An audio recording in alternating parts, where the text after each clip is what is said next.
My name is Fiona, and if you're part of the city's 1%, you know me. Not because you see me at galas or on the glossy pages of magazines, but because you don't.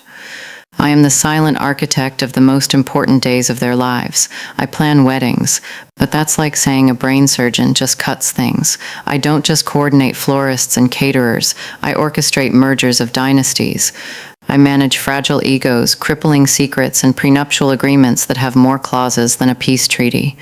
My discretion is my brand, and my brand is flawless.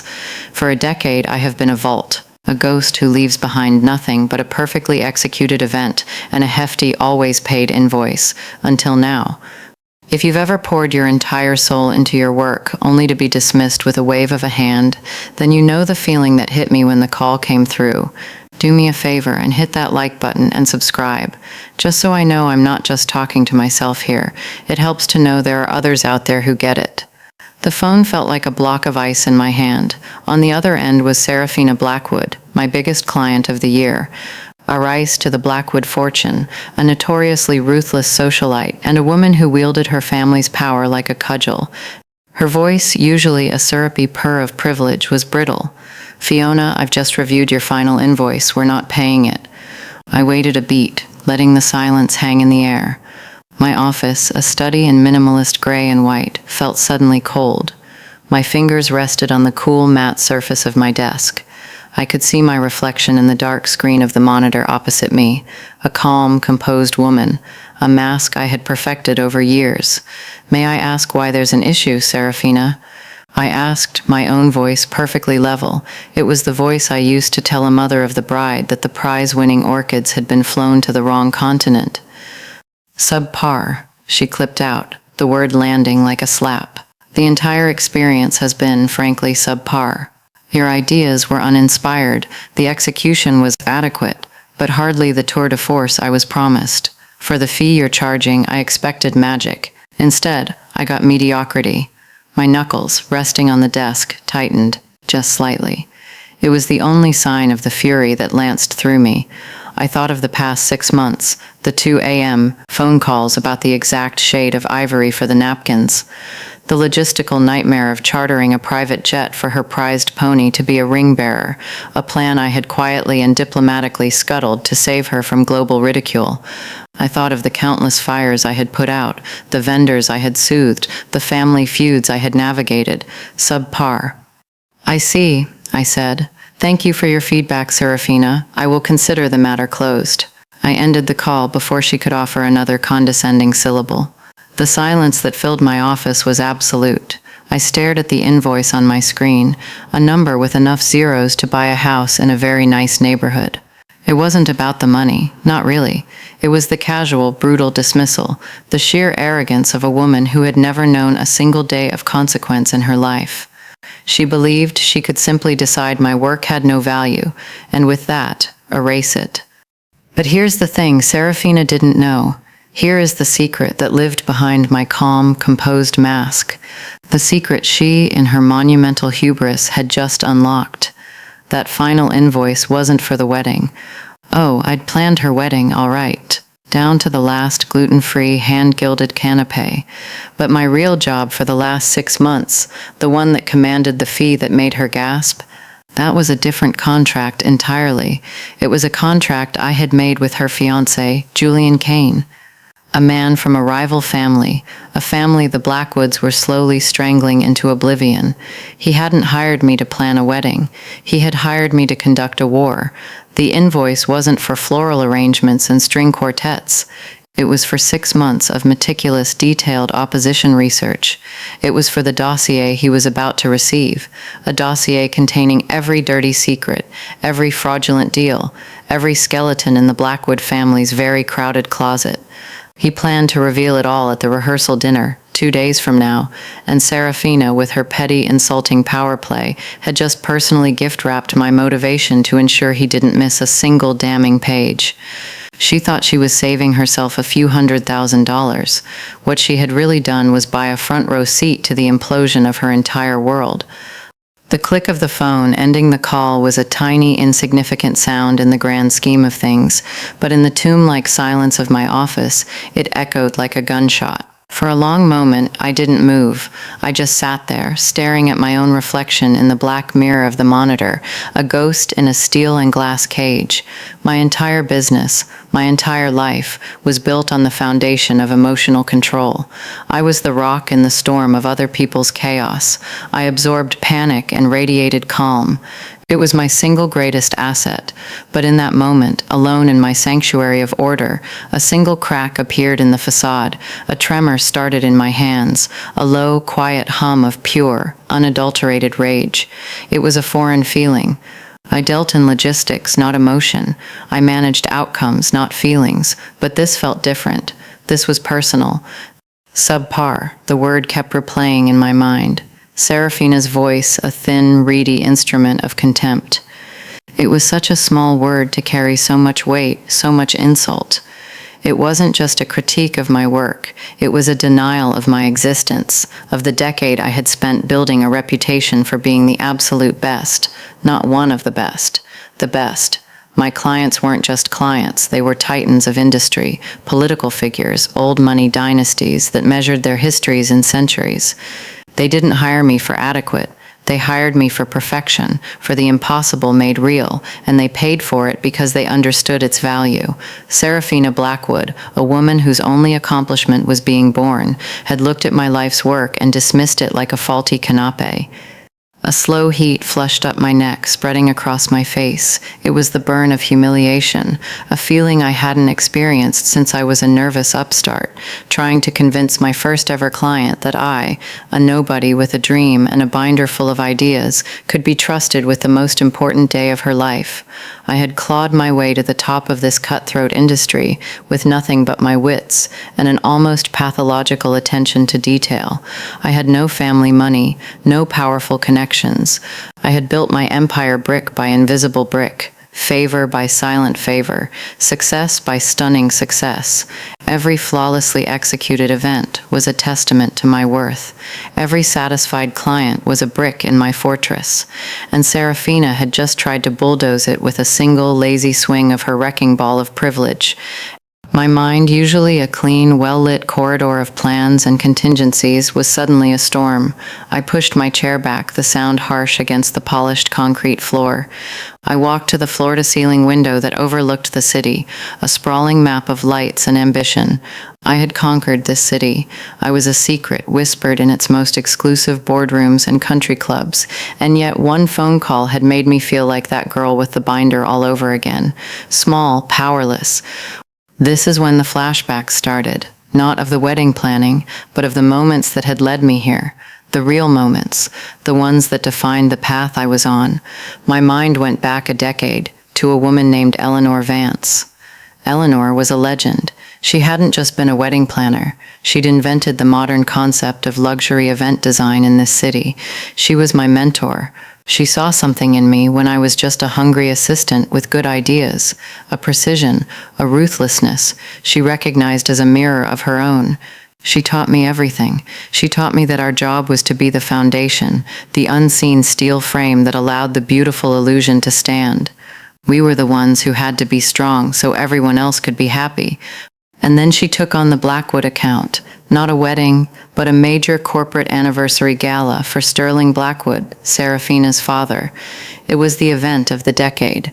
Eleanor poured her soul into it. It was a masterpiece, and at the end of it, Sterling did to her exactly what his daughter had just done to me.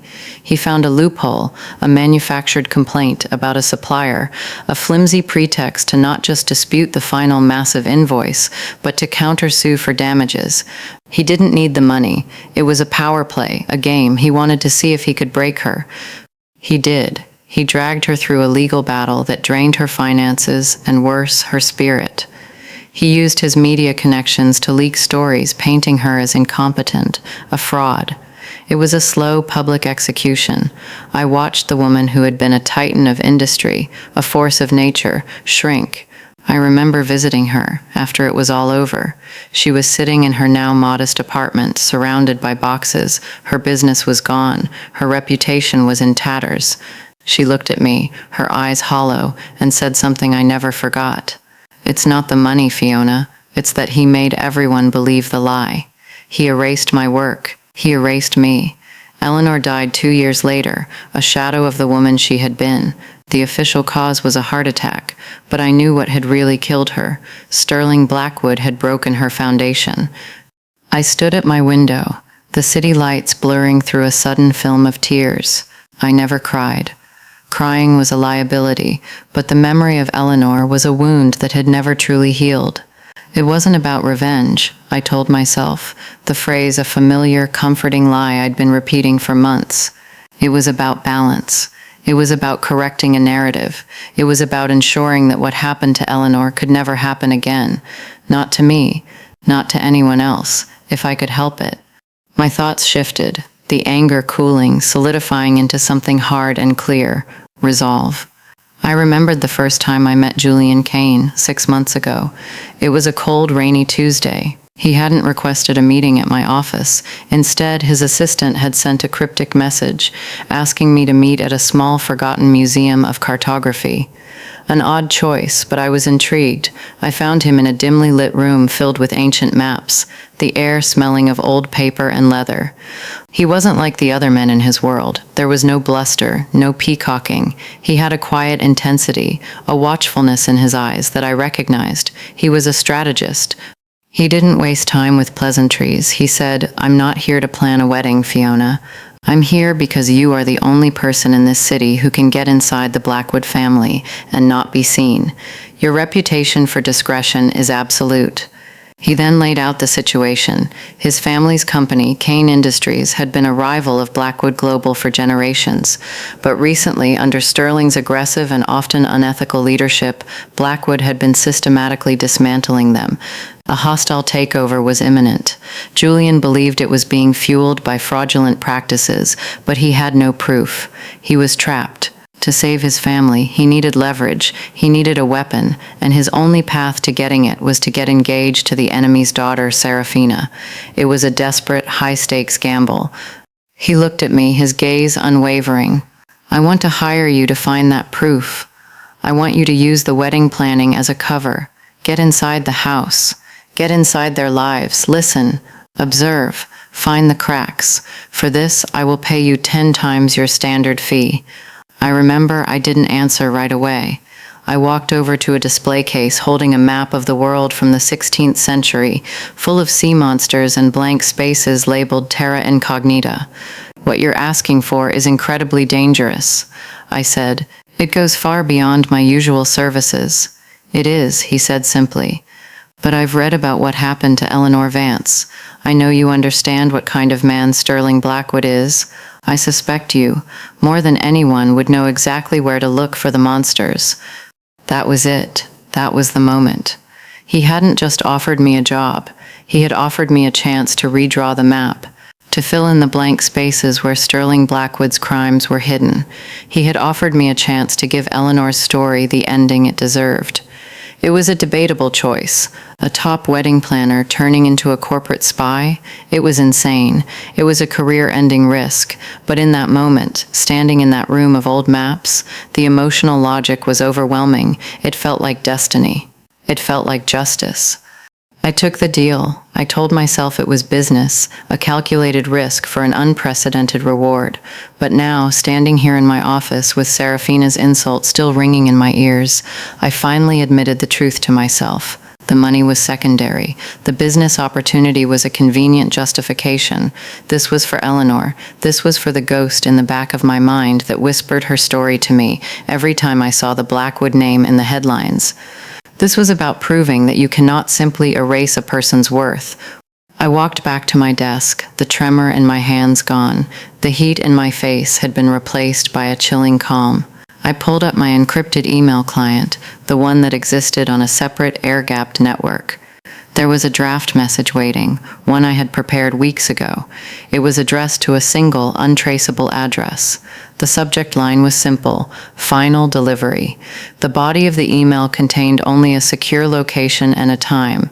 I looked at the invoice on my other screen, the one marked unpaid, and then I looked back at the email.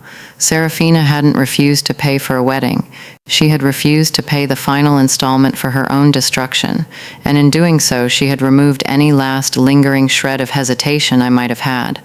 It wasn't about revenge. It was about fulfilling a contract. And my work, I thought with a cold, hard smile, was far from subpar. I hit send. The plan had been a masterpiece of dual realities, a project so compartmentalized it existed in two separate universes simultaneously. In one universe, I was Fiona, the meticulous wedding planner. In the other, I was Fiona, the intelligence asset. Juggling these two roles for 6 months had been the most demanding performance of my life. The contract with Julian was a work of art in itself, drafted not by a standard corporate lawyer, but by a specialist in private intelligence and corporate subterfuge I kept on a quiet retainer for complicated client situations. It was less of a contract and more of a tactical blueprint. It had clauses for every contingency, dead man switches that would release data to trusted third parties if I went silent, multi-layered payment schedules routed through a labyrinth of international accounts, and an NDA so terrifyingly specific it could only have been written by someone who truly understood the stakes. The fee was astronomical, yes, but it wasn't just for my time. It was for the risk. It was hazard pay for walking into the Dragon's Den armed with nothing but a seating chart and a list of canapé options. My greatest asset in this shadow war wasn't a piece of technology or a legal document. It was a person, a ghost, much like myself, named Marcus Thorne. Marcus had once been the most feared forensic accountant in the city. He could look at a balance sheet and see the ghost of a crime. He could trace a single dollar through 100 shell corporations across a dozen countries. He was brilliant. And then 5 years ago, he'd been hired by a firm to investigate a subsidiary of Blackwood Global. He found what he was looking for, and more. He presented his findings, a clear-cut case of massive systemic fraud. The next day, he was discredited. Sterling Blackwood didn't just refute the findings, he destroyed the man. A manufactured scandal, a planted story about Marcus falsifying his own credentials, a whisper campaign that turned him into a pariah overnight. He lost his license, his firm, his reputation. When I found him, he was working under a pseudonym, auditing books for small cash-only businesses in a dingy office above a laundromat. He was broken, paranoid, and perpetually angry. He was perfect. Our meetings were the stuff of spy novels, never in the same place twice. A bench in a forgotten corner of a city park, the back table of a noisy diner at 3 a.m., the ferry during the morning commute, lost in the crowd. We never used our real names. I was the client. He was the analyst. I would pass him information on encrypted thumb drives, disguised as cheap promotional swag from florists or caterers. He would give me back questions and directives on slips of paper I would burn as soon as I'd memorized them. He was my handler, my strategist, and the engine of our entire operation. I was the operative in the field, gathering the raw intelligence. He was the one back at headquarters, putting the puzzle together. My cover as the wedding planner gave me unprecedented access. The Blackwood estate was a fortress, but for me, its doors were wide open. While Serafina would drone on about the politics of the seating chart, who could be seated near whom without reigniting a decades-old feud, I would be mapping the house in my mind, noting the location of Sterling's study, the type of lock on his door, the model of the family's computers, the brand of their paper shredder. During a tour of the wine cellar to choose the vintage for the reception, I spotted a stack of old accounting ledgers tucked away in a dusty corner, forgotten. I took a high-resolution photo with a micro camera disguised as a button on my blazer. That photo to Marcus was like a page from the Dead Sea Scrolls. It contained the original sins of the Blackwood Empire, the seed from which all the later, more sophisticated fraud had grown. I used the endless, mind-numbing planning sessions as intelligence-gathering missions. When Serafina's mother, Eleanor's spiritual successor in vacuous cruelty, would complain about a business trip Sterling was on, I'd note the destination. A quick coded text to Marcus, and he would be digging. The trip to the Cayman Islands wasn't for a banking conference. It was to service a trust that didn't legally exist. A casual mention of an old family friend, a judge, being invited to the wedding became a critical piece of the puzzle. Marcus discovered that this same judge had dismissed 3 separate lawsuits against Blackwood Global on technicalities over the past decade. It was a web of corruption, influence, and criminality, hidden in plain sight, disguised as the everyday business of the ultra-rich. My greatest challenge was maintaining the facade with Seraphine. I had to be the best wedding planner she had ever seen, all while secretly plotting her family's downfall. I had to listen to her petty complaints with a sympathetic ear. I had to present her with brilliant, innovative ideas, real ideas that took real work to keep her convinced of my value in that sphere. It was a draining psychological ballet. In one meeting, she casually mentioned her father was furious about a leak in their Geneva office. She thought it was a rival corporation. I acted concerned, offering vapid reassurances while my heart hammered in my chest. I knew it wasn't a rival. It was Marcus. He had used a piece of information I'd given him, the name of a disgruntled former IT employee, to gain a digital foothold. He was a phantom, moving through their servers, siphoning data so carefully they only saw the ripples, not the cause. The dossier we were building was more than just a collection of incriminating documents. It was a narrative. Marcus insisted on this. He said, "People can dismiss data. They can't dismiss a good story." So we wove one, a story of a proud family company, Kane Industries, being slowly bled dry by a predator. A story of other, smaller companies, like Eleanor Vance's, being crushed underfoot. We compiled every piece of evidence, bank statements from illicit accounts, sworn affidavits from former employees we'd tracked down, internal memos detailing illegal practices, and we arranged them chronologically. We created a theatrical presentation, a script for Julian to read. It wasn't just about exposing the fraud, it was about exposing the character of the man behind it. It was designed to inflict maximum public humiliation and force Sterling's hand, not in a court of law, but in the court of public opinion, and more importantly, in the tight, closed circle of their elite world. A key part of our strategy was what Marcus called the poison pill. It wasn't a smoking gun, but a piece of debatable evidence that would cause the most panic. He found it in the founding charter of the Blackwood Family Trust, a document from the 1950s. It contained an arcane but legally binding moral turpitude clause. It stipulated that if the head of the family, the trustee, were to engage in actions that brought significant public disgrace upon the family name, control of the trust could be challenged by other board members. In the modern world, it was legally shaky. A team of high-priced lawyers could argue over its interpretation for years, but Sterling's board wasn't made of lawyers. It was made of his timid brother and a few ancient cousins who were terrified of him. The clause was designed not for a courtroom, but to sow dissent and paranoia within the family itself. It was a weapon aimed at the very heart of Sterling's power, his image of untouchable authority. By the time Serafina made that fateful call, the dossier was complete. It was a dense 200-page document bound in simple, elegant black leather. It looked like a poetry collection or a high-end architectural proposal. Inside, it was a guided tour through hell. Every page was a nail in the Blackwood coffin. And now, thanks to Serafina's Subpar comment, I was no longer just a contractor delivering a product. I was a woman with a purpose. I was an artist who had just been handed the perfect, brutal inspiration for her masterpiece.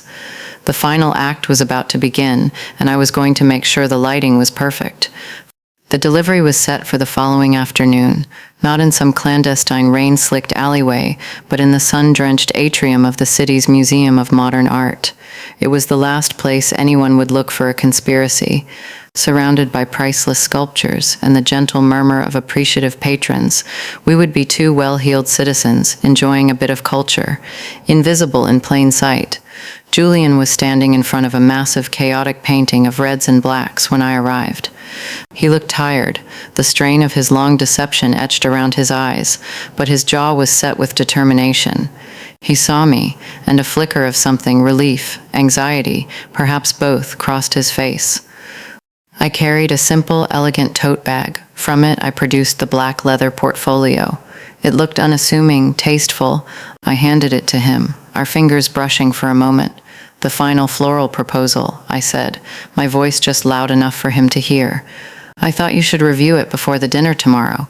He took it, the weight of it seeming to surprise him. He nodded, his eyes meeting mine. They held a universe of understanding. "Thank you, Fiona," he said, "for your creativity." I just smiled, a thin, knowing smile. "My work speaks for itself," I replied. Then I turned and walked away. melting back into the small crowd, leaving him alone with the weapon that would either save his family or detonate his entire life. I didn't go home. I went to a small anonymous hotel room I kept for such occasions, a sterile box with no connection to my life. From there, I could watch the fallout from a safe distance. I trusted Julian to execute the plan, but my part wasn't quite over. I was the architect, and I needed to watch the first stress tests on the foundation. The first move wasn't Julian's, but ours, Marcus's. At precisely 3 p.m., an email was sent from a heavily encrypted, untraceable Proton Mail account. It had two recipients, Sterling Blackwood's chief legal counsel, a man named Arthur Gable, and the managing director of the private Swiss bank that held the family's most sensitive assets. The email had no subject line, no text in the body, just a single attachment. It was a scanned image of one page from the dossier. Just one. It was a wire transfer confirmation from a Blackwood shell corporation to a government official in a small South American country, dated 3 years prior. It was an unambiguous bribe. It was a whisper, a single note to let them know that we could play the entire symphony whenever we chose. For the next few hours, there was silence. This was the hardest part, the waiting, the not knowing. I sat on the edge of the hotel bed, staring at a blank wall, my phone on the nightstand beside me. I resisted the urge to check the news, to call Julian, to do anything that might compromise my position. My job was to be a ghost. At 6:15 p.m., my burner phone vibrated. It was a text from Marcus. One word: movement. I knew what it meant. Marcus, through his own network of contacts in the financial world, other ghosts who owed him favors, was monitoring capital flows.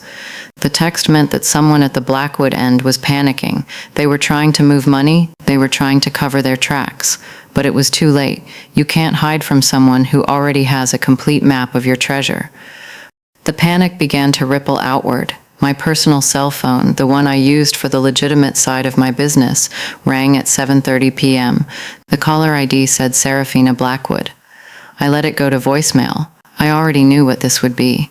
The initial, confused probing.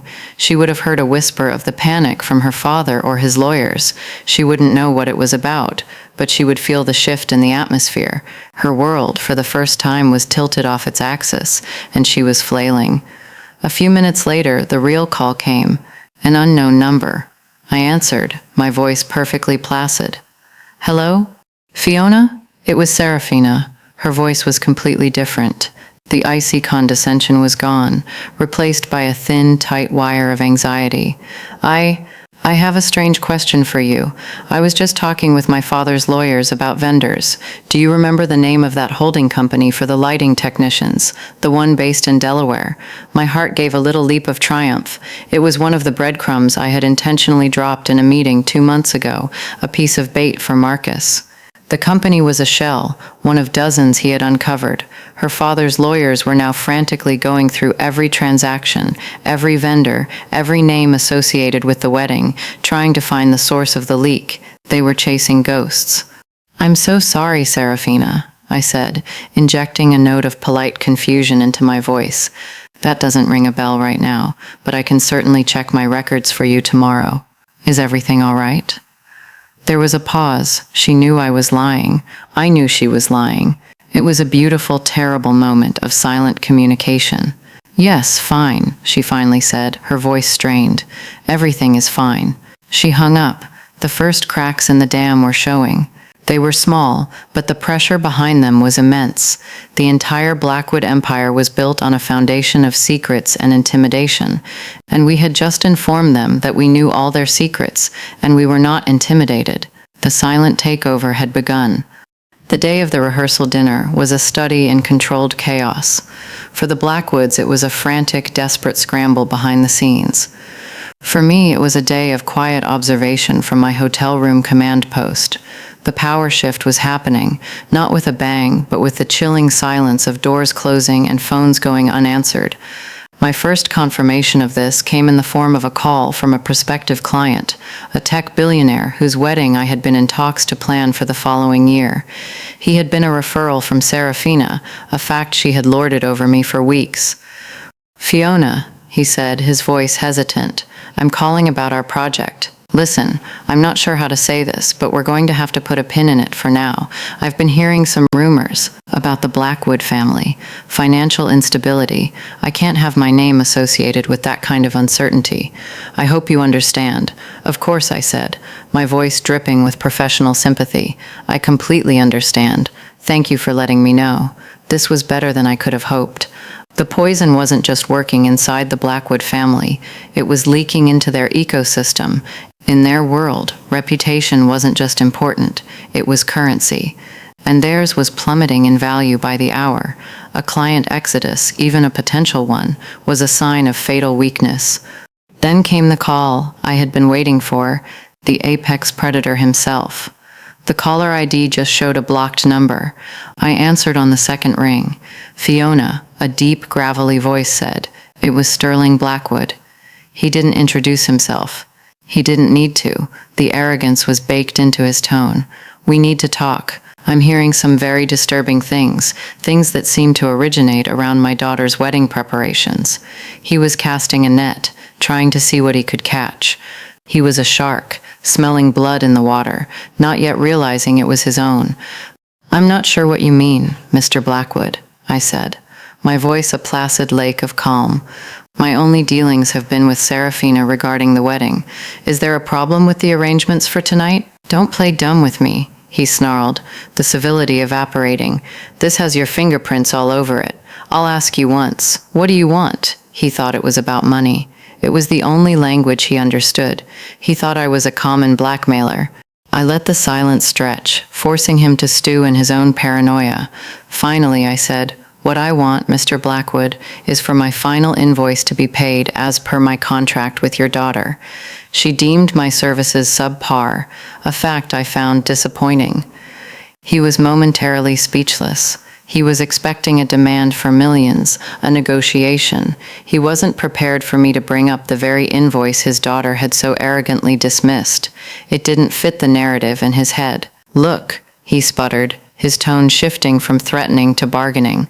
We can resolve the invoice issue. I'll have my office wire you the full amount right now, and a bonus, a significant bonus for your trouble. Let's just put all this unpleasantness behind us. It was the moment of truth, the desperate counter, the offer of everything I had been denied. Now that he was terrified, it was tempting, so tempting, to just take the money and walk away. But I thought of Eleanor. I thought of Marcus. I thought of the cold dismissal in Serafina's voice. It was never just about the money. That's very generous, Mr. Blackwood, I said, my voice still perfectly even, but my reputation is built on the quality of my work. Since my work has been deemed subpar by your daughter, I don't feel I can ethically accept a bonus. I will, however, expect the original invoice to be settled. I have a rehearsal to oversee. Good day. I hung up the phone, my hand steady. I had just stared into the eyes of the devil and refused his offer. The sense of power was intoxicating. The final call came an hour before the dinner. It was Serafina. The sound that came through the phone was not a voice, but a sob. The mask wasn't just cracked, it was shattered. Fiona, please, she begged, her words broken by tears. What is happening? My father is going insane. Our lawyers are talking about ruin. Please, what did you do? Just tell me what you want. I'll pay you. I'll pay you double. I'll tell everyone you're a genius. Just make it stop. It was the pathetic, desperate plea of a cornered animal. A woman who had never faced a single real problem in her life was now facing the collapse of everything she had ever known, and she had no idea why.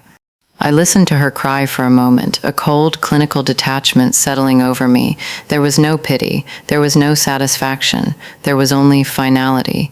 I'm a wedding planner, Serafina, I said, my voice quiet but firm. My job was to plan your wedding. Any other issues your family might be having are far outside my purview. I believe your fiancé is the one you should be speaking to about this. Now, if you'll excuse me, my services for your family have concluded. I ended the call and turned off the burner phone, severing the final link. The power had shifted completely. The silent, underestimated planner now held all the cards. The noisy, powerful dynasty was reduced to tears and threats. The stage was set. I wasn't at the rehearsal dinner. My presence wasn't required. The bomb had been built, armed, and delivered. My job was done. Instead, I was in my own sanctuary, my office, which I'd had professionally swept for any listening devices Sterling might have tried to plant in a last-ditch effort. I sat in my chair in the dark, the city lights a glittering tapestry before me, a single glass of obscenely expensive scotch in my hand. My only connection to the events unfolding across town was a single open channel on an encrypted chat app on my laptop. It was my link to Marcus. He wasn't at the dinner either, but he had an asset inside, a waiter, a young man whose father's business had been one of the first that Sterling Blackwood had destroyed decades ago. Marcus had a long memory and a long list of contacts. The messages from the waiter were short, staccato bursts of information, painting a vivid picture. They're all here, two families at opposite ends of the room, not speaking. You could cut the air with a knife. Sterling looks like he's about to have a stroke, keeps staring at Julian. Serafina's pale, looks like she's been crying, keeps trying to talk to Julian, but he's politely ignoring her. I could feel the tension building, even from miles away. It was the quiet hum before a lightning strike. I took a slow sip of my scotch. The smoky peat flavor was a balm. Then the message I was waiting for. Julian is standing up. He has the portfolio. He's tapping his glass. This was it. The culmination of 6 months of secrets, risk, and meticulous planning. I leaned forward, my eyes fixed on the screen, my heart beating a slow, steady rhythm. Marcus's source was good. He transcribed Julian's toast almost verbatim, and it was a work of art. Julian didn't shout. He didn't accuse. He spoke in a calm, almost mournful tone. He started by talking about family, about legacy, about the foundations upon which great houses are built. He said he had spent the last 6 months getting to know the Blackwood family, not just as a future son-in-law, but as a student of their history. Then he opened the leather portfolio. He said, "I'd like to share a story about how this great family built its empire." He didn't present it as an accusation, but as a tribute, a twisted, horrifying tribute. He started with the oldest document, the one from the dusty ledger in the wine cellar, and walked them through the history of their own corruption. He connected the dots, the shell company in Delaware to the bankrupted competitor, the offshore account in the Caymans to the political favors, the consulting fees to the ruined reputations of honest men like Marcus Thorne. He even mentioned Eleanor Vance by name, a small personal tribute to the ghost who started it all. He laid it all bare, not with rage but with a surgeon's precision, cutting away the layers of lies until only the diseased heart of their family was exposed.